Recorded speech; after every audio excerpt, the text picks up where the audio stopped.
Hello students, आप SSC mathematics channel को देख रहे हैं और इस चैनल के माध्यम से आप एक्सरसाइज 8.2 का प्रश्न संख्या 1 से हम स्टार्ट करेंगे। ठीक है, इसके पूर्व के वीडियो में मैंने आपको बता दिया था कि इस चैप्टर को स्टार्ट करने से पहले आपको त्रिकोणमिति का जो एक सारणी बना हुआ है उसमें आपको टोटल टी रेशियो का जितने भी त्रिकोणमिति निष्पत्तियाँ हैं इसका जो है स्टैंडर्ड डिग्री मान वो वास्तविक मानों के रूप में दिया हुआ है। ठीक है, तो उसके वास्तविक मानों को आप पहले याद रखें। ठीक है, जब तक याद नहीं रखिएगा तब तक ये सवाल बनाना आपके लिए संभव नहीं होगा, इसलिए पहले आप उस सारणी के मानों को याद कीजिए। आइए हम स्टार्ट करते हैं। इस चैप्टर का पहला सवाल आपको पहला सवाल में 1 से रोमन 5 तक का सवाल लिखा हुआ है। इस सवाल को हम कितना जल्दी हल कर पाएंगे ये आप पर निर्भर करेगा। ठीक है, आइए देखते हैं पहला प्रश्न। कुछ प्रश्न ऐसे होंगे जिसको आप लॉजिक से, आप अपने तर्क से क्या कर सकते हैं, उसको सॉल्यूशन कर सकते हैं। ठीक है, आइए पहला सवाल पर सीधे सवाल पर हम चलते हैं। प्रश्न संख्या 1 है sine 60 degree into cos 30 degree plus sine 30 degree into cos 60 degree. ठीक है, अगर आपको ये मान याद है, डिग्री मान साइन 60 कॉस 30 ये सब मान याद है, इसके मान को रखिए पहले। ठीक है, साइन का 60 डिग्री आपको याद होगा √3/2 होता है। साइन का 60 हम यहाँ रखते हैं √3/2 इंटू कॉस 30 का मान अगर नहीं याद हो कंप्लीमेंट्री एंगल में आपको जाइएगा 60 का 30 होता है और साइन का कॉस होता है टी रेशियो कंप्लीमेंट्री के लिए। ठीक है, तो ये कॉस का जो 30 होगा वो साइन 60 के इक्विवेलेंट होगा, बराबर होगा, तो आपका मान यह बी मान √3/2 ही हो जाएगा। क्लियर। अब प्लस इसके बाद आपका साइन का 30 1/2 होता है और कॉस का 60 बिल्कुल बराबर होगा 1/2 के ही। ठीक है, तो आइए इसको हम बनाते हैं, सॉल्यूशन करते हैं। 3 हो जाएगा गुना करने से बटे 4 हो जाएगा। ये आपका 1 × 1 1 हो जाएगा, 2 × 2 4 हो जाएगा। एलसीएम लेते हैं 4 हो जाएगा, तो क्या होगा इसमें हो जाएगा 3 + 1 बराबर 4/4। ये आपका 1 हो गया, बिल्कुल ये आपका आंसर हो चुका है 1। ठीक है, अगर आप इसको ऑब्जेक्टिव में डाल देते हैं तो कैसे हल करते हैं, तो देखिए यहाँ पर जो आपका न्यून कोण दिया हुआ है ये इस टाइप का है, दोनों कोण कि 60 और 30। ठीक है, डिफरेंट एंगल है, भिन्न भिन्न एंगल है, कोण है, तो इसको क्या करते हैं ए और बी समझ लेते हैं। जैसे ए और बी समझते हैं इसका फॉर्म क्या हो जाएगा आपको sine A into cos B plus sine B into cos A. ठीक है, अगर आपका स्टैंडर्ड इससे थोड़ा सा ऊपर हो जाए, ये फॉर्मूला जो बना है ये साइन ए प्लस बी का बना है। ठीक है, अगर साइन ए प्लस बी का ये फॉर्मूला बना है तो साइन ए और बी का मान क्या हो जाता है 60 और 30 90, साइन 90 डिग्री का मान 1 होता है। आपका राइट आंसर 1 हो जाएगा। क्लियर। चलिए आपको प्रश्न संख्या 2 को देखिए। आपको प्रश्न संख्या 2 में है कि 2 tan² 45 degree plus cos² 30 degree minus sin² 60 degree. Roman 2 का प्रश्न है आपका कि 2 tan² 45 degree plus cos² 30 degree है और माइनस sin² 60 डिग्री। पहले तो आप मान को रखिए, इसके बाद हम बोलेंगे इस पर। ठीक है, मान tan 45 का मान 1 होता है। ठीक है, 2 × 1 स्क्वायर चल रहा है प्लस cos 30 का मान sin 60 के बराबर होता है, √3/2 आ जाएगा, √3/2 और स्क्वायर में चल रहा है होल स्क्वायर होगा, माइनस sin 60 का मान √3/2 होल स्क्वायर हो जाएगा। क्लियर। अब आपका आंसर लगभग आ चुका है। क्या आ रहा है, देखिए ये दोनों मान बराबर है, बराबर में बराबर घटा तो ये 0 हो गया और 2 × 1² 2 हो गया। ठीक है, अब थोड़ा सा सोल्यूशन को आगे बढ़ाइए, 2 × 1² 2 हो जाएगा और प्लस स्क्वायर रूट कैंसिल होगा 3/4, स्क्वायर रूट कैंसिल होगा तो ये 3/2 × 4। ये मान बराबर है, आप कैंसिल कर सकते हैं इसको। अब 2 × 1 क्या हो गया 2, राइट आंसर 2 हो गया। चलिए इस सवाल को आप देख करके भी जवाब दे सकते हैं। कैसे, तो देखिए ये आपका सवाल है। ठीक है ना, इस सवाल में क्या है cos² 30 माइनस sin² 60। अब cos² 30 और sin² 60 के साथ क्या यहाँ पर लॉजिक लाना है, ये इस तरह का मान है कि ये कॉम्प्लीमेंट्री एंगल चल रहा है। कॉम्प्लीमेंट्री एंगल अगर किसी टी रेशियो में दिया हुआ हो वो एक दूसरे के बराबर होता है, तो आपको समझ में आना चाहिए कि ये वैल्यू इस वैल्यू के बराबर है। ठीक है, तो जब बराबर है बराबरों में बराबरों को घटाया जाएगा तो क्या हो जाएगा, 0 कैंसिल हो गया। ये आपका 2 10 स्क्वायर 45, 10 45 का मान बिल्कुल आसान है, ये 1 होता है और 2 × 1 स्क्वायर 2 आंसर हो जाएगा। क्लियर? चलिए, आपको अगर वीडियो पसंद हुआ होगा आप इसे लाइक कीजिए और चैनल को सब्सक्राइब कीजिए। ठीक है, चलिए अगला प्रश्न हम लोग देखते हैं, प्रश्न संख्या 3 को। प्रश्न संख्या 3 में है आपका cos 45 डिग्री बटे sec 30 प्लस cosec 30। ठीक है, रोमन 3 में आपका सवाल है cos 45 डिग्री बटे sec 30 degree plus cosec 30 degree, cosec 30 degree. ठीक है, अब आप इसको देखिए, cos 45 का जो मान होता है वो sin 45 के बराबर होगा। 45 का एंगल 45 के बराबर होता है कॉम्प्लीमेंट्री के लिए। ठीक है, इसके बाद cos का कॉम्प्लीमेंट्री sin आता है। अगर cos याद नहीं हो कोई दिक्कत नहीं है, आप cos 45 है तो इसका कॉम्प्लीमेंट्री एंगल दीजिए, sin से उठा लीजिए। ठीक है, तो sin 45 का मान 1/√2, तो cos 45 का भी मान 1/√2। क्लियर? चलिए अगला है sec 30। sec 30 को देखिए हम लोग कैसे देखते हैं। sec 30 को पहले व्युत्क्रम पर भेजते हैं cos पर। आपको पता होगा, मेरा पूर्व का वीडियो देखियो, उसमें आपको बिल्कुल स्पष्ट रूप से बताया गया है कहाँ कैसे हम सारणी को पूरा किए हैं, वहां से आपको टोटल मान याद हो जाएगा। तो देखिए यहाँ पर sec 30 है, तो sec 30 किसका व्युत्क्रम है, cos 30 पर जाइए। cos 30 का लेकिन व्युत्क्रम है, ये याद रखना। अगर cos 30 भी याद नहीं है तो आप sin का 60 कॉम्प्लीमेंट्री में जाइए, sin 60 और cos 30 बराबर होगा, तो sin 60 याद होगा तो √3/2, cos 30 भी √3/2, लेकिन sec 30 क्या होगा, उसका अपोजिट हो जाएगा। तो √3/2 को उल्टा दीजिएगा तो क्या हो जाएगा, 2/√3। आइए हम sec 30 का मान 2/√3 लिखते हैं। ऐसे तो हम आपको समझा रहे हैं, अगर हम लिखना चाहें तो डायरेक्ट भी वैल्यू लिख सकते हैं, लेकिन आपको समझ में नहीं आएगा उस समय। चलिए cosec 30 का मान, cosec 30 का व्युत्क्रम पर पहले भेजिए, sin का 30 पर, डायरेक्ट व्युत्क्रम पर 30 का 30 पर, कॉम्प्लीमेंट्री नहीं है ये।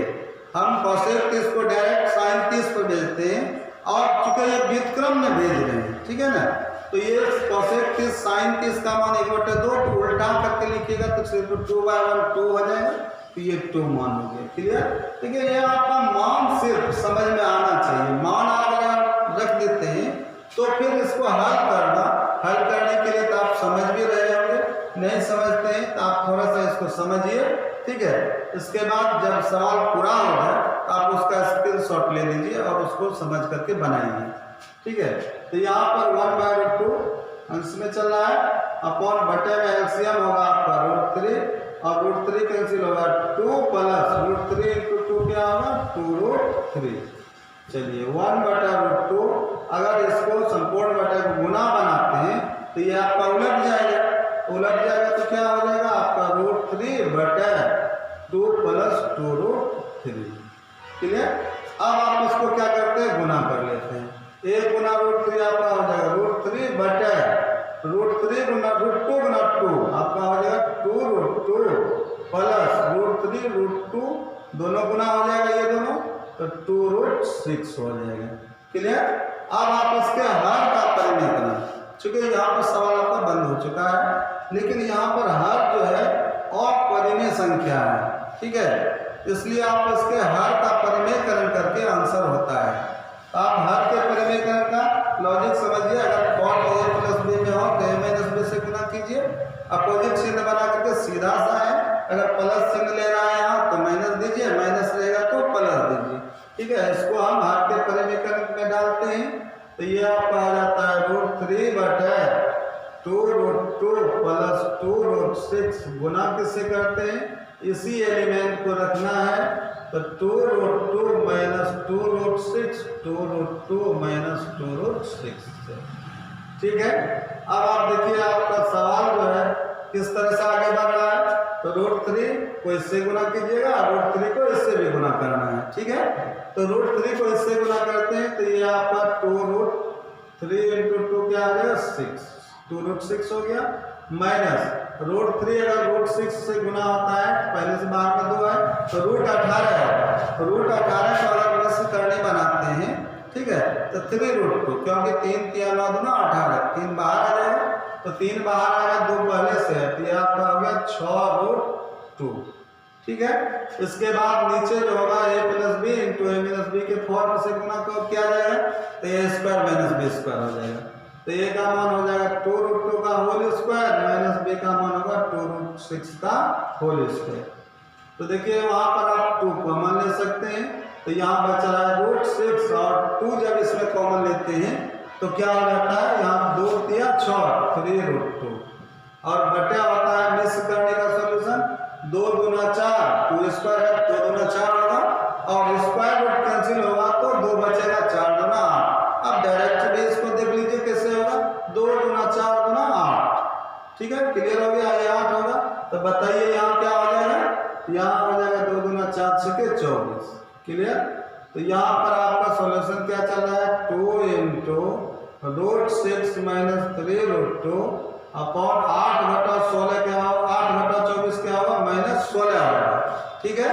अगर यहाँ से आप कॉमन को कटा देते हैं 2 को, 2 × 16, तो ये आपका मान हो जाता है -1/8, नीचे से माइनस बीच में दे दिया ऊपर, तो -1/8 × ये आपका मान हो गया √6 - 3√2। अगर ये -1 से गुना कर दिया जाए अंश में तो ये चिन्ह दोनों बदल जाएगा, तो बदल करके 3√2 प्लस बनकर आगे आ जाएगा और -√6 पीछे रहेगा और बटे चल रहा है 8, ये आपका आंसर हो गया। क्या देखा आपने इस सवाल में जो है वो आपका मान रखने पर यहाँ पर आपका सवाल यहाँ पर आंसर में आता है, लेकिन चूंकि यहाँ पर हर परिमेयकृत नहीं है तो आपको यहाँ पर हर के परिमेयकरण में डालना है, क्लियर। चलिए आइए प्रश्न संख्या 4 को देखते हैं। इसी टाइप से प्रश्न संख्या 4 भी है, प्रश्न संख्या 5 भी है। तो देखिए इस सब सवाल को आप ऑब्जेक्टिव तौर पर नहीं देख सकते हैं, कुछ सवाल है जिसको आप लॉजिक से अपने तर्क से उसका आंसर डायरेक्ट दे सकते हैं। चलिए प्रश्न संख्या आपका 4 है, प्रश्न संख्या 4 हम लिख रहे हैं। प्रश्न है आपका साइन का 30 degree, sine 30 degree plus tan 45 degree और माइनस कॉसेक 60 डिग्री बटे चल रहा है, संपूर्ण बटे sec 30 degree plus cos 60 degree plus cot 45 degree, ठीक है, यह आपका सवाल है। चलिए संपूर्ण बटे लिखते हैं और सबसे पहले हम इस सब रेशियो का स्टैंडर्ड डिग्री दिया गया है, इसका मान देखते हैं, कहाँ से, टेबल से उठा रहे हैं, ठीक है, दिमाग से उठाना है। देखिए साइन का 30 डिग्री आपको याद है 1/2, 1/2 हो गया प्लस tan 45 का तो मान एकदम बिल्कुल इजी है, 1 होता है, ठीक है ना, और प्लस माइनस और कॉसेक 60 है आपका, कॉसेक 60 कहाँ जाते हैं, साइन 60 पर व्युत्क्रम के लिए, ठीक है ना। तो साइन 60 का मान क्या होता है √3/2, लेकिन उसका अपोजिट में हम लोग कॉसेक 60 पर आ रहे हैं, तो उल्टा करके रखिएगा तो क्या हो जाएगा 2/√3, ये मान हो जाएगा -2/√3। अब देखिए सेक 30 है, सेक 30 का मान जो है इसमें थोड़ा सा ज्यादा लॉजिक है, क्या है, सेक 30 को पहले ट्रांसफर करते हैं व्युत्क्रम में तो cos 30 पर जाता है, लेकिन आपको cos 30 भी याद नहीं है तो cos 30 को कॉम्प्लीमेंट्री में भेजिए, ठीक है, 30 का कॉम्प्लीमेंट्री 60 में जाएगा और cos का साइन में जाएगा, तो ये सीधा कहाँ चला गया, साइन 60 पर। देखिए कहाँ ट्रांसफर कर रहे हैं, तो कॉम्प्लीमेंट्री जहाँ भेजे वहां से सीधा उठकर चला आएगा तो वो बराबर होगा। तो देखिए साइन 60 cos 30 के बराबर हुआ, तो साइन 60 √3/2 है तो cos 30 भी √3/2 ही होगा। और वहां से जैसे हम लोग 30 को सेक 30 पर लाते हैं तो ये तो व्युत्क्रम संबंधी गुण रख रहा है, तो जैसे व्युत्क्रम पर आते हैं तो ये उलट जाएगा, तो ये मान हो जाएगा 2/√3, क्लियर। तो ये सेक 30 का मान 2/√3 हो गया प्लस cos 60 का मान नहीं याद हो, ऐसे तो याद होगा, नहीं याद होगा तो कॉम्प्लीमेंट्री में साइन भेज दीजिए, साइन का 30, क्लियर। साइन 30 का मान उठा लीजिए, कॉम्प्लीमेंट्री बराबर हो जाएगा 1/2 हो जाएगा और प्लस cot 45 tan 45 के मान के व्युत्क्रम में जाता है तो 1/1 1 ही होता है, तो cot 45 का मान यहाँ पर 1, क्लियर। अब आप उसको सॉल्यूशन में डालिए, यहाँ पर अंश में भी एलसीएम होगा और हर में भी एलसीएम होगा। क्लियर? तो यहाँ पर क्या करते हैं, अंश में एलसीएम लेते हैं, 2 और √3 का एलसीएम 2√3 हो जाता है। और 2 से जब यहाँ से भाग देते हैं तो यहाँ 1 से गुना करेंगे तो उसको √3 लिखना पड़ेगा, प्लस √3 × 1, 2√3 × 1 2√3 होगा, माइनस √3 कैंसिल हो रहा है, 2 × 2 4 हो जाएगा। क्लियर? अगर आप इसको समझ लिए तो आप हर का भी एलसीएम लेकर के इसी टाइप का एलिमेंट आएगा। अब देख लीजिए हर का एलसीएम क्या हो जाएगा, वही है 2 और √3 तो 2√3 एलसीएम होगा। अब √3 कैंसिल हो रहा है, 2 × 2 4 हो जाएगा, और प्लस 2 से 2 कैंसिल होगा, √3 × 1 √3 होगा, और प्लस यहाँ 2√3 × 1 2√3 हो जाएगा।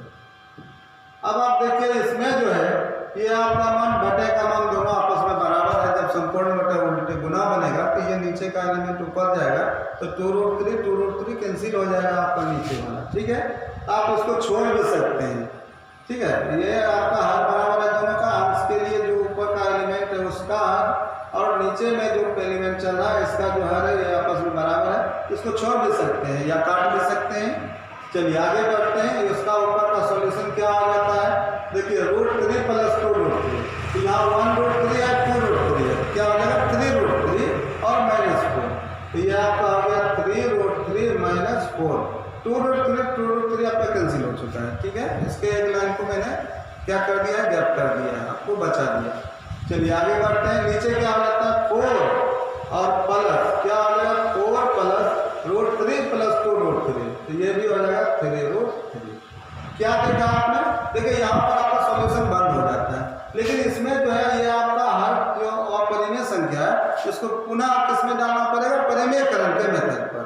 ठीक है, तो आपका फॉर्म है a + b तो a - b इसका मतलब प्लस चिन्ह है तो माइनस से गुना करना है इसको। तो देखिए आप इसको हर के परिमेयकरण पर हम डाल देते हैं। आपका सवाल कहाँ आ गया है, 3√3 - 4 बटे 4 + 3√3 पर, और इसको मल्टीप्लाई किससे करते हैं, उल्टा चिन्ह के 4 - 3√3 और यहाँ भी 4 - 3√3। क्लियर? अब इसको गुना कीजिए। ठीक है, सावधानी पूर्वक गुना कीजिएगा।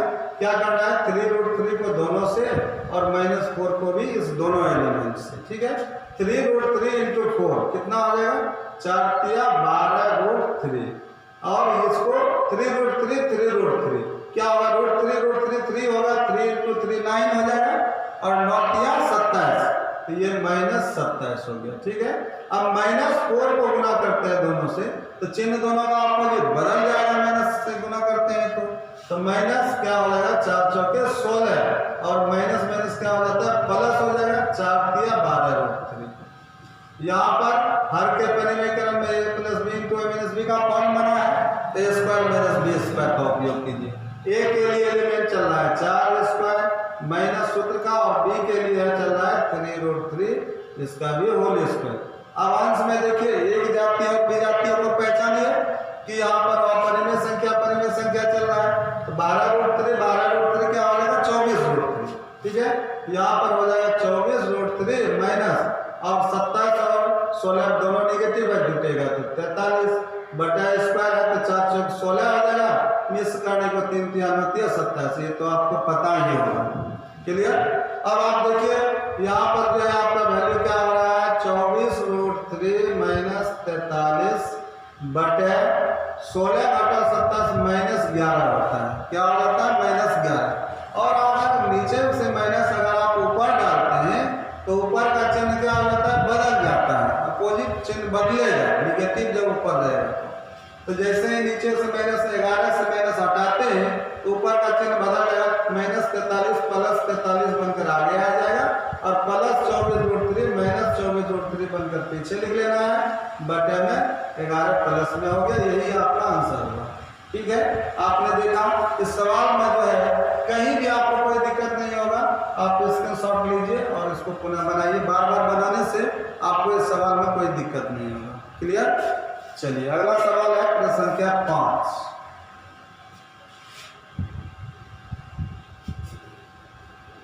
प्रश्न संख्या 5 को देखिए, इसी टाइप से आप स्टैंडर्ड डिग्री रेशियोज का बैठाना है, मान को धीरे धीरे याद कर लेना है। यहाँ पर प्रोग्रामर 5 का हमेशा बना रहे हैं। यहाँ पर है 5 cos square 60 degree plus 4 sec square 30 degree minus 10 square 45 degree संपूर्ण बटा चल रहा है आपका sine square 30 degree plus cos square 30 degree. ठीक है, तो देखिए ये जो मान है आप इस पर आप कुछ लॉजिक दे सकते हैं, आप अपना तर्क लगा सकते हैं। देखिए जब डिग्री मान दोनों आपस में बराबर हो तो इसको थीटा समझ सकते हैं। तो जैसे आप इसको sine square theta plus cos square theta समझ दीजिएगा तो आपको समझ में आने लगेगा कि इसका वैल्यू 1 होगा। ठीक है, या आप मान भी रखिएगा sine square 30 plus cos square 30 का, तो ये मान एक ही होगा, 1 प्राप्त होगा। ठीक है, चलिए चूंकि है क्या ये मान रखने पर आधारित प्रश्न है तो हम मान रख करके सॉल्व करें, लेकिन ऐसा जरूर है हम देख करके समझ सकते हैं इसका वैल्यू हर में 1 हो जाएगा। ठीक है, तो बचा आपका क्या अंश को सॉल्यूशन में कीजिए, जैसे ही डिग्री मान बैठाइएगा आपका आंसर आ जाएगा। क्लियर, तो आइए सबसे पहले हम मान रख करके देखते हैं क्या होता है।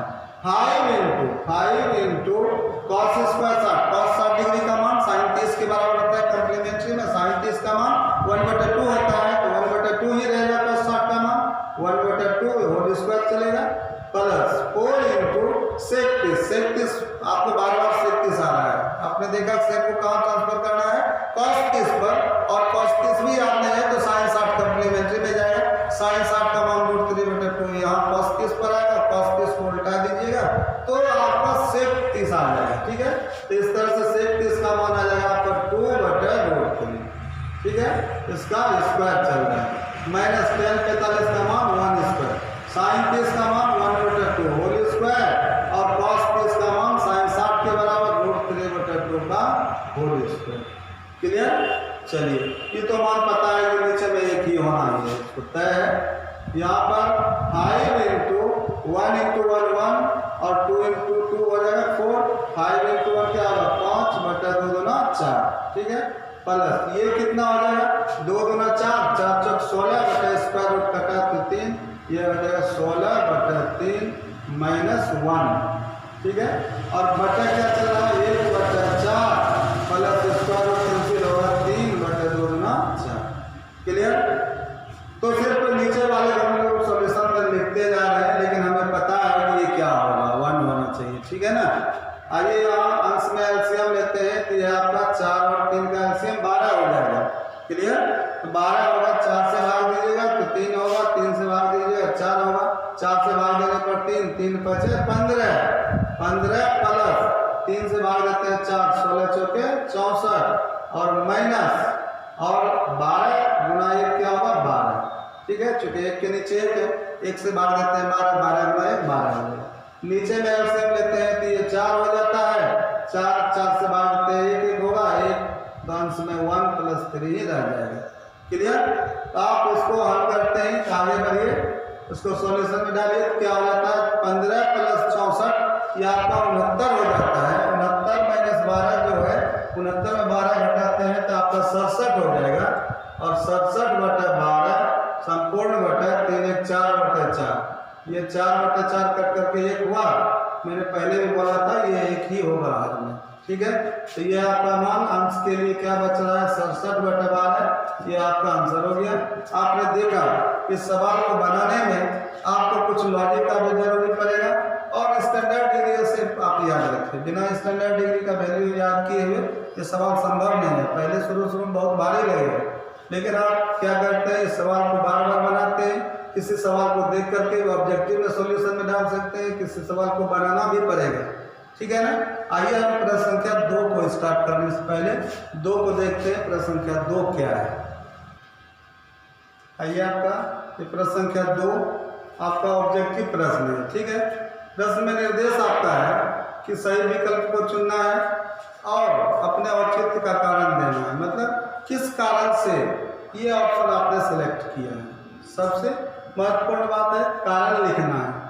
तो अगर आप कारण की बात करेंगे तो सीधा सा सवाल है, आपका आंसर आना चाहिए कि आप क्या करते हैं, इस सवाल को बनाते हैं, और बनाने का मतलब है कि आपको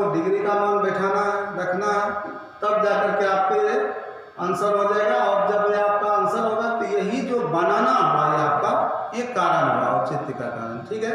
लेकिन अगर आप चूंकि इसको ऑब्जेक्टिव के तौर पर बना रहे हैं तो इसको ऑब्जेक्टिव में क्या होता है, आप सिर्फ अपने दिमाग से, अपने लॉजिक से, अपने तर्क से इसको क्या कर दीजिए, सेट कर देना है। और आपका जो अगर आप अपने दिमाग से इसको सेट कर लेते हैं किसका कौन सा ऑप्शन सिलेक्शन में आ रहा है, तो आपका काम बिल्कुल आसान हो जाएगा और टाइम का भी मैनेजमेंट होगा। सबसे महत्वपूर्ण है ऑब्जेक्टिव आपके टाइम का मैनेजमेंट करता है। टाइम मैनेजमेंट नहीं होगा तो फिर आपका ऑब्जेक्टिव बनाना बेकार है। चूंकि आपको लॉन्ग प्रोसेस में जाइएगा तो फिर आपको प्रॉब्लम होगा। आइए इस सवाल को जानने से पहले हम थोड़ा सा इसके बेसिक कॉन्सेप्ट को समझते हैं कि ये सवाल बिना पेन लिए हुए, बिना कॉपी कलम का आप कैसे सॉल्यूशन में डाल सकते हैं, इसका जवाब देख करके कैसे दे सकते हैं। आइए इसको जानने से पहले, बनाने से पहले आप उसके बेसिक कंसेप्ट पर आइए। यहाँ पर हम बेसिक कंसेप्ट बता रहे हैं। पहला होगा मेरा कि ये जो होता है साइन 2 थीटा, साइन 2 थीटा को जानना है, ठीक है। इसके बाद आपको क्या जानना है, tan 2 थीटा, ठीक है। यहाँ पर दो मैंने लॉजिक, यहाँ पर ये आपका फॉर्मूला है, सिर्फ फॉर्मूला है, इसमें बेसिक कंसेप्ट इसी को समझिए। साइन 2 थीटा को आप क्या करते हैं, दो रूपों में व्यक्त कर सकते हैं, या तो साइन कॉस में या तो टेन में, ठीक है। अगर आप इसको जान लेते हैं साइन 2 थीटा बराबर 2 sine theta into cos theta, ये इसका फॉर्मूला है, क्लियर। और यही मान अगर टेन के रूप में साइन 2 थीटा को देखना चाहते हैं तो ये हो जाता है 2 tan थीटा, 2 tan थीटा बटे 1 प्लस tan स्क्वायर थीटा, ठीक है। तो ये आपका क्या हो गया, साइन 2 थीटा का फॉर्मूला दो रूपों में आपने देखा। पहला क्या देखा, साइन कॉस के पदों में 2 sine theta into cos theta, याद कीजिए इसे। और दूसरा क्या है, साइन 2 थीटा और 2 tan theta into 1 plus tan square theta, clear. अब इसके बाद tan 2 थीटा को देखिए। वैसे तो cos 2 थीटा का भी फॉर्मूला आपको यूज करने के लिए आना चाहिए। cos 2 थीटा भी हम लिख देते हैं यहाँ पर। cos 2 थीटा बराबर क्या होता है कि यहाँ पर cos square theta minus sine square theta, cos square minus theta minus sine square theta, ठीक है। तो यहाँ पर cos और साइन दोनों टी रेशियो के पदों में हो गया ये। अब अगर सिर्फ ओनली फॉर cos का प्रयोग करते हैं तो क्या आता है, तो यही cos 2 थीटा को आप लिख सकते हैं कि 2 cos square theta minus 1, 2 cos square theta minus 1। इसका भी आप अगर आप इसको क्या प्रसारित करते हैं cos square minus sine square को, तो ये 2 cos स्क्वायर थीटा माइनस 1 होता है। पुनः हम इस पर बात करेंगे, ठीक है। अगर आप cos 2 थीटा को ओनली फॉर साइन के पदों में व्यक्त करना चाहते हैं तो ये आपका हो गया 1 माइनस 2 साइन स्क्वायर थीटा, ठीक है। ये आपका cos 2 थीटा का वैल्यू हुआ कि cos साइन के पदों में, ओनली फॉर cos थीटा के पदों में और ओनली फॉर साइन रेशियो के पदों में, क्लियर। अब आते हैं tan 2 थीटा। tan 2 थीटा बराबर बना है 2 tan थीटा बटे 1 minus tan square theta, 1 minus tan square theta, ठीक है। अब आप देखिए यहाँ पर इस सब फॉर्मूला का उपयोग होगा, ठीक है। अगर आप फॉर्मूला बेस्ड हो जाते हैं तो आपका जो है कंसेप्ट कहीं भी कोई प्रॉब्लम नहीं होगा। चूंकि कंसेप्ट तब क्लियर होगा जब आपको फॉर्मूला आता होगा। त्रिकोणमिति में ये बहुत ही महत्वपूर्ण बात है, ठीक है। अगर आप इस फॉर्मूला को देखते हैं, इस सवाल को जो है आप देख करके जवाब दे सकते हैं, कहीं भी कोई दिक्कत नहीं होगा। आइए हम सवाल में क्या देखते हैं, तो थोड़ा सा यहाँ देखिए। साइन 2 थीटा को 2 tan theta plus 1 plus tan square theta के रूप में देखा साइन 2 थीटा को, तो 2 tan थीटा बटे 1 प्लस tan स्क्वायर थीटा यहाँ देखा। लेकिन इसमें और इसमें क्या है, देखिए क्या फर्क है, बहुत कम फर्क है। क्या फर्क है, 2 tan थीटा माइनस बटे में 1 माइनस tan स्क्वायर, यहाँ 1 प्लस tan स्क्वायर है, यहाँ 1 माइनस tan स्क्वायर। ऊपर अंश में 2 tan थीटा दोनों के साथ है। अगर 1 प्लस tan स्क्वायर थीटा हर में चल रहा है तो sin 2 थीटा का फॉर्मूला बना है, और जैसे 1 माइनस tan स्क्वायर थीटा बना है हर में, तो ये tan 2 थीटा बन गया है। इसको थोड़ा सा समझदारी के साथ याद रखिए। अगर प्लस में चल रहा है 1 प्लस tan स्क्वायर नीचे, तो हो जाएगा sin 2 थीटा, और हर में 1 माइनस tan स्क्वायर थीटा चल रहा है, tan 2 थीटा हो रहा है। ठीक है, चलिए इसी को आपको ध्यान में रखना है। आइए प्रश्न संख्या 1 को देखते हैं। रोमन 1 में जो है आपका ये 2 tan थीटा का मान कितना चल रहा है, 30 डिग्री। चूंकि यहाँ 30 यहाँ 30 दोनों जगह 30 है, तो थीटा मान बोल सकते हैं आप इसे। ठीक है, 2 tan थीटा बटा 1 प्लस tan स्क्वायर थीटा। बताइए ये क्या हो गया आपका sin 2 थीटा। तो sin 2 गुना थीटा का मान 30 डिग्री है, तो 2 गुना 30 डिग्री कितना हो जाएगा, 60 डिग्री। तो ये हो गया sin 60 डिग्री। क्लियर, ये sin 60 डिग्री, ये ऑप्शन सही हो गया। क्लियर हो गया। चलिए प्रश्न संख्या 2 को देखते हैं। रोमन 2 में तो यहाँ पर आपको सिर्फ देखना है, आपका आंसर आ रहा है 1 माइनस tan 45 का मान आपको पता होगा कि 1 होता है, तो 1 माइनस 1 स्क्वायर क्या हो गया, 0 हो गया। और 1 प्लस 1 स्क्वायर, 1 स्क्वायर में 1 होगा, 1 प्लस 1 2। 0 में अगर किसी से भी भाग देते हैं, मत नीचे का मान देखिए, 1 माइनस 1 स्क्वायर 0 हुआ कि नहीं, 1 माइनस 1 0 हुआ। 0 में किसी से भी भाग देते हैं तो ये मान क्या हो जाता है, 0 हो जाएगा। ठीक है, क्योंकि नीचे में 1 प्लस 1 2 हो रहा है, तो 0 में 2 से भाग देते हैं तो 0 हो जाता है। ये राइट ऑप्शन डी हो जाएगा, 0। क्लियर। अब आप देखिए sin 2 थीटा, sin 2 थीटा बराबर आपने क्या फॉर्मूला पढ़ा है, तो 2 sin theta into cos theta. तो यहाँ आप क्या लिख सकते हैं, 2 sin theta into cos theta. थोड़ा सा रफ मैं कर देता हूँ, 2 sin theta into cos theta बराबर आपका मान कितना चल रहा है, 2 sin theta. 2 sin theta, 2 sin theta यहाँ से अपन बटे में आ जाएगा, 2 sin theta, 2 sin theta, 2 sin theta cut करके 1 होगा। ये वास्तविक मान निकला cos थीटा बराबर 1। तो cos थीटा बराबर 1 मान किसका होता है, तो cos में आप जाते हैं तो 0 डिग्री का मान 1 होता है। इसका मतलब ये हो गया आपका cos का 0 डिग्री, तो यहाँ थीटा का मान कितना निकल गया, 0 डिग्री। ठीक है, तो ये आपका 0 डिग्री राइट ऑप्शन ये हो जाएगा। क्लियर। अब मैंने देखा कि sin 2 theta 2 sin theta into cos theta ले रहा है, 2 sin थीटा बटा में 2 sin थीटा कैंसिल हो गया, यहाँ बचा 1, cos थीटा बराबर 1, तो 1 मान होता है cos 0 डिग्री का, थीटा बराबर 0 डिग्री। इस तरह से a के लिए यहाँ पर a चल रहा है, तो a का मान कितना डिग्री हो जाएगा, 0 डिग्री। क्लियर। चलिए अगला सवाल है 2 tan 30 डिग्री बटा 1 माइनस tan स्क्वायर 30 डिग्री। यहाँ पर आपका लॉजिक काम कर रहा होगा, सूत्र फॉर्मूला लाइए। यहाँ 2 tan थीटा बटा 1 माइनस tan स्क्वायर थीटा, यहाँ माइनस में चल रहा है 1 माइनस tan स्क्वायर थीटा, तो ये हो जाएगा tan 2 थीटा। तो थीटा का मान 30 डिग्री है, तो 2 गुना 30 डिग्री क्या हो जाएगा, 60 डिग्री हो जाएगा, tan 60 डिग्री। ठीक है, राइट ऑप्शन सी। क्लियर। ये प्रश्न संख्या आपका 2 होगा। आइए आप प्रश्न संख्या 3 को देखते हैं। प्रश्न संख्या 3 का और 4 का दोनों सवाल मैंने लिख करके रखा है। इसमें प्रश्न संख्या 3 में जो है वो आपका tan a प्लस बी बराबर 3 है, और tan a माइनस बी बराबर 1 बटा रूट 3 है, और कंडीशन है आपका कि 0 degree less than a plus b less and equal to 90 degree, और आगे का कंडीशन है a is greater than b।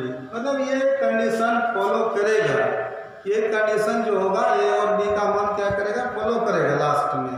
अगर इस कंडीशन के रूप आपका आंसर आ रहा है तो आंसर सत्य है। ठीक है, तो आप क्या देखते हैं, यहाँ tan a प्लस बी बराबर 3 और tan a माइनस बी बराबर रूट 3 है। ठीक है, तो यहाँ पर क्या करते हैं, सबसे पहले हिसाब स्टार्ट करते हैं जो मान दिया गया। ये टी रेशियो का एंगल के सापेक्ष जो वैल्यू है रूट 3, ये वास्तविक मान है।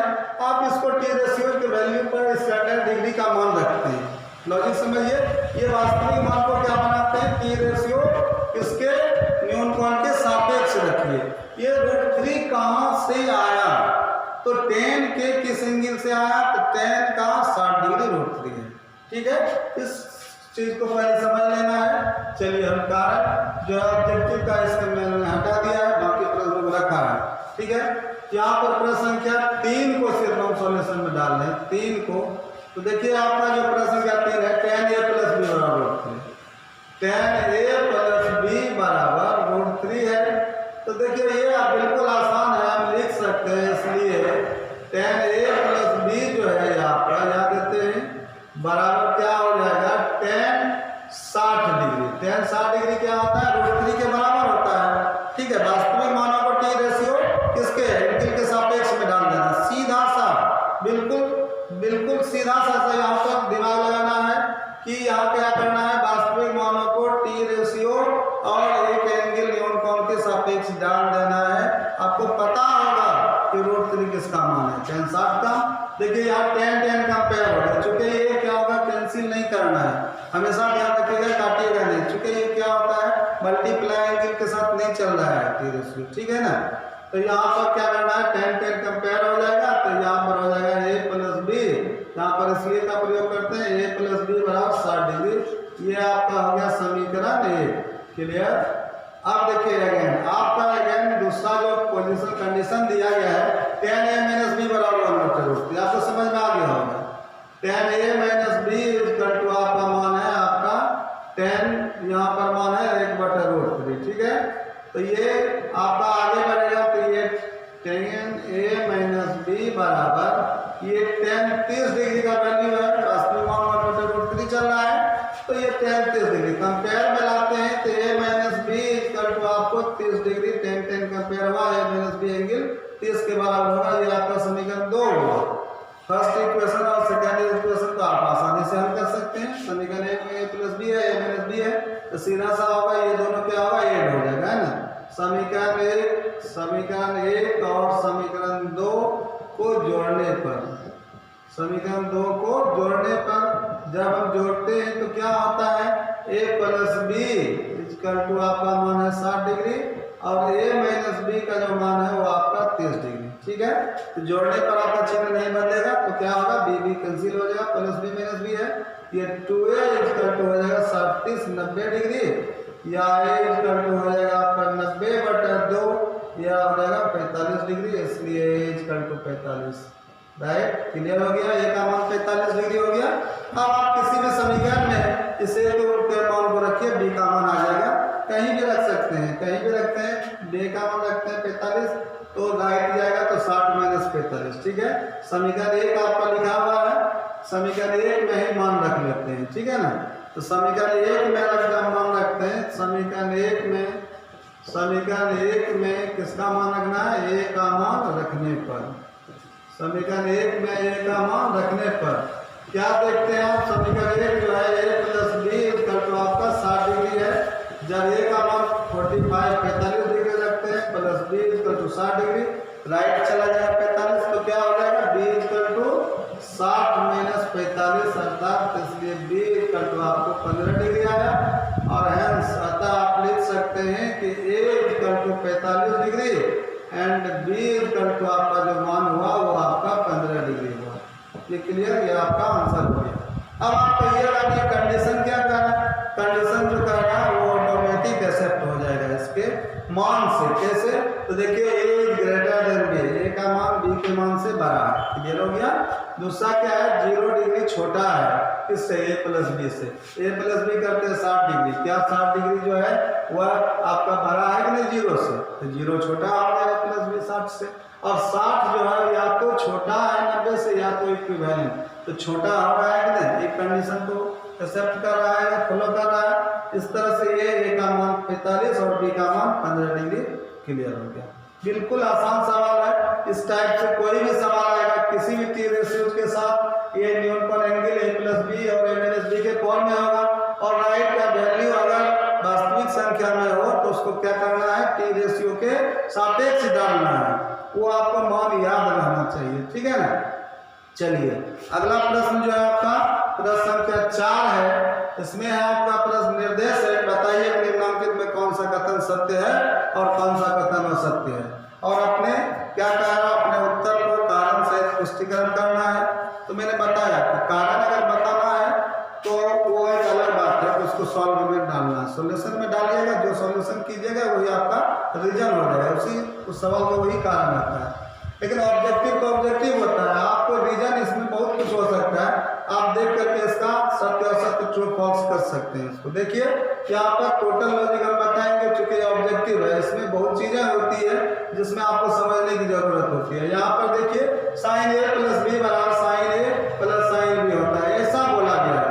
अगर आप जान रहे हैं कैसा होता है तो ये कथन सत्य है, अगर नहीं जान रहे हैं तो आपको क्या करना पड़ेगा, ए और बी कोई दो न्यून को यहाँ पर रख देना है, ठीक है। ए और बी दो न्यून को रखना है और यहाँ पर भी ए और बी का कोई दो न्यून को रखना है, वही न्यून को रखना है बी का मान, और लेफ्ट और राइट का वैल्यू अगर निकाल करके अगर बराबर हो रहा है तो समझ जाना है कि ये कथन सत्य है, नहीं तो असत्य है। मैं बता देता हूँ ये कंडीशन क्या है, ये स्टेटमेंट गलत है, फॉल्स है, क्योंकि अगर आप जानते हैं अपने लेवल को बढ़ाए होंगे, मैंने सवाल बताया था, पहला सवाल नंबर 1 सीरियल नंबर का रोमन 1, ठीक है, वहाँ मैंने लॉजिक बताया था कि साइन ए प्लस बी बराबर क्या होता है, sine A into cos B plus cos A into sine B, ठीक है।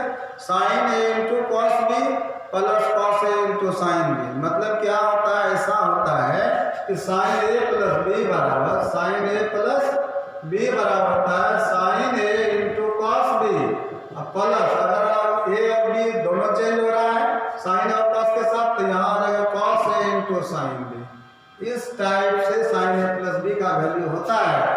अगर इस चीज को जानते हैं तो क्या ऐसा है, नहीं है, बिल्कुल ये फॉल्स हो जाएगा। ये कथन क्या हो गया, असत्य। क्लियर, आपको कहिएगा कारण क्या होगा तो आप बताइएगा साइन ए प्लस बी बराबर ऐसा होता है, ये नहीं होता है। क्लियर, चलिए दूसरा सवाल है, थीटा में वृद्धि होने के साथ साथ साइन थीटा के मान में वृद्धि होती है। तो आप क्या करते हैं, यहाँ पर दिमाग लगाइए आप टेबल का, ठीक है, आपको टेबल का मान पता होगा कि साइन थीटा का मान थीटा के साथ उसका वास्तविक मान किस तरह से, किस नेचर से बढ़ता है या घटता है। आप समझिए साइन थीटा के साथ यहाँ पर चल रहा है, तो क्या होता है साइन थीटा का जब थीटा डिग्री 0 डिग्री लेते हैं तो 0 होता है, ठीक है, उससे बढ़ते हैं 30 डिग्री 3/2 होता है, उससे बढ़ते हैं तो और मान बढ़ जाता है, 90 डिग्री पर आते हैं तो 1 हो जाता है। क्या देखा, 0 डिग्री था तो 0 था, 90 हो गया तो 1 हो गया। क्या देखा, डिग्री का मान छोटा था तो डिग्री वास्तविक मान भी कम हो रहा था, जब डिग्री का मान बढ़ गया तो उसका वास्तविक मान भी बढ़ गया। तो क्या देखा, थीटा के मान में वृद्धि होने से उसके वास्तविक मान क्या होते हैं, बढ़ते हैं, अर्थात मान थीटा के मान में वृद्धि होने से उसका वास्तविक मान भी बढ़ता जाता है। मतलब ये सिंपल सा बात है। अगर आपको नहीं पता चले, आपको ये पूछा जाए साइन 5 डिग्री और साइन 10 डिग्री में कौन बड़ा है, तो आप कैसे जानिएगा, जबकि आपको 5 और 10 डिग्री का मान का पता नहीं है। तो आपको पता होना चाहिए कि इसके नेचर को, ये इसका प्रॉपर्टीज क्या होता है। तो साइन का प्रॉपर्टीज क्या देखा, स्टैंडर्ड डिग्री हमें बताया कि जो डिग्री मान छोटा है उसका मान वास्तविक छोटा होता है, जो बड़ा होता है वो बड़ा होता है। तो 5 और 10 डिग्री में क्या समझ रहे हैं कि 10 डिग्री बड़ा है और 5 डिग्री छोटा है। क्लियर, छोटा मान छोटा होगा, बड़ा मान बड़ा। लेकिन जस्ट इसी के अपोजिट में, इसका मतलब ये क्या हो गया, समझ लीजिए, थीटा में वृद्धि होने के साथ साथ साइन में वृद्धि होता है, ये कथन सत्य हो गया। क्लियर, देखिए आप इसी तरह से दूसरा तीसरा सवाल आपको समझ में आ गया होगा। तो देखिए साइन के बाद कॉस का नेचर क्या है, कॉस के नेचर को स्टैंडर्ड डिग्री पर लाइए। तो कॉस 0 डिग्री का मान 1 होता है, लेकिन कॉस 90 डिग्री का मान 0 होता है। देखिए क्या हो गया, जस्ट अपोजिट, मतलब डिग्री का मान कम हो, थीटा अगर कम हो तो वास्तविक मान ज़्यादा है, जैसे ही थीटा बढ़ा तो वहाँ वास्तविक मान कम हो गया। क्या हुआ, डिग्री के बढ़ने से, थीटा के मान में वृद्धि होने से उसका मान घटता जाता है, ठीक है। तो ये समझदारी आपको होना चाहिए कि ये उल्टा नेचर का है। अगर कॉस 10 और कॉस 20 डिग्री पूछा जाए तो कॉस 10 डिग्री ही बड़ा हो जाएगा, कॉस 20 डिग्री ही छोटा हो जाएगा। तो आप क्या देख रहे हैं, थीटा के वृद्धि होने से कॉस थीटा के मान में वृद्धि होती है, वृद्धि होती है, बिल्कुल नहीं होती है, क्योंकि डिग्री जैसे थीटा बढ़ेगा तो उसका मान घटेगा। तो ये कथन क्या हो गया, असत्य। क्लियर, तो देखिए इस तरह से आपको ये लॉजिक पता होना चाहिए, कंसेप्ट क्लियर हो जाना चाहिए पहले। चलिए अगला प्रश्न क्या 4 रोमन में है, थीटा के सभी मानों पर साइन थीटा और कॉस थीटा, साइन थीटा और कॉस थीटा होता है। देखिए यहाँ जो है इतना इसमें कंफ्यूज होने वाला ये सवाल है, आपको लगेगा कि होता है साइन थीटा और कॉस थीटा होता है। कब होता है तो बताइए, साइन 45 का मान 1/√2 होता है, कॉस 45 का भी मान 1/√2 होता है। थीटा जब 45 डिग्री होता है तो ये साइन थीटा और कॉस थीटा होता है। लेकिन इसने क्या गलती किया, इसने लिखा कि सभी मानों के लिए, और वैल्यू के लिए, ठीक है। तो थीटा के सभी मानों के लिए नहीं होता है, कहीं से उठाइए मान, जैसे साइन का 30 डिग्री उठाइए और कॉस का 30 उठाइए, बिल्कुल बराबर नहीं होगा। कभी कभी होता है क्या कि ऐसा लगेगा कि आपको बराबर मान दिख रहा है, लेकिन इसमें लिखने में थोड़ी सी गलती किया है सभी मानों पर, सभी लिख करके इन्होंने गलती किया। ये बोल देता है कि थीटा के किसी मानों पर ऐसा होता है क्या, हम कहते हैं हाँ होता है, सत्य हो जाएगा। कब बोले कि थीटा बराबर 45 डिग्री होगा तब, क्लियर। तो ये सभी मानों के लिए नहीं होता है, बिल्कुल ओनली फॉर थीटा बराबर 45 डिग्री के लिए बराबर होता है। तो सभी लिख करके इसने गलती किया है, इसलिए यह स्टेटमेंट गलत है, क्लियर और सत्य हो गया। चलिए अगला प्रश्न है 5, ए बराबर 0 डिग्री पर कट ए और परिभाषित नहीं को हटाते हैं तो ये आपका और लग जाएगा, क्या लग जाएगा, और परिभाषित, इनफाइनाइट, अनंत, ठीक है। तो अब आप देखते क्या है, ए का मान 0 डिग्री रखते हैं, कॉट 0 डिग्री, ठीक है। तो कॉट 0 डिग्री नहीं पता है, आप tan 0 डिग्री लीजिए कि उसी का व्युत्क्रम लाएंगे। tan 0 डिग्री का मान 0 होता है, तो 0 जब होता है 0/1 है, और जब भी हम कॉट 0 लाते हैं तो 1/0, 1/0, 0 से भाग देते हैं तो इनफाइनाइट हो जाता है, क्लियर। तो ये कॉट ए का मान अपरिभाषित है, परिभाषित नहीं को अपरिभाषित समझिए, तो यहाँ से नहीं हट गया तो अपरिभाषित है, बिल्कुल सही है, ये कथन आपका राइट सत्य हो गया, क्लियर। आपने देखा कि ये जो ऑब्जेक्टिव सवाल है ये लॉजिकल होता है, इसको समझना पड़ता है, जब तक आप समझेंगे नहीं तब तक आप इसको बना ही नहीं पाएंगे, समझ में नहीं आएगा, ठीक है। आपने देखा मैंने इस वीडियो में इस 8.2 का पूरा चैप्टर का सवाल दे दिया है, ठीक है। इसके लॉजिक को समझिए, इसके बेस को समझिएगा, कंसेप्ट क्लियर हो जाएगा, सवाल बनाना आसान हो जाएगा। नहीं कंसेप्ट क्लियर होगा ये आपके लिए बिल्कुल भारी रह जाएगा, क्लियर। चलिए अगर आपको वीडियो पसंद हुआ है तो अपने मित्रों को शेयर कीजिए और प्रयास रखिए कि किसी वीडियो को पूरा देखें। मैं बार निर्देश देता हूँ, आप वीडियो को पूरा देखें, तब पता चलेगा कि वीडियो में काम क्या है, ये समझदारी आपको आएगा, क्लियर। धन्यवाद।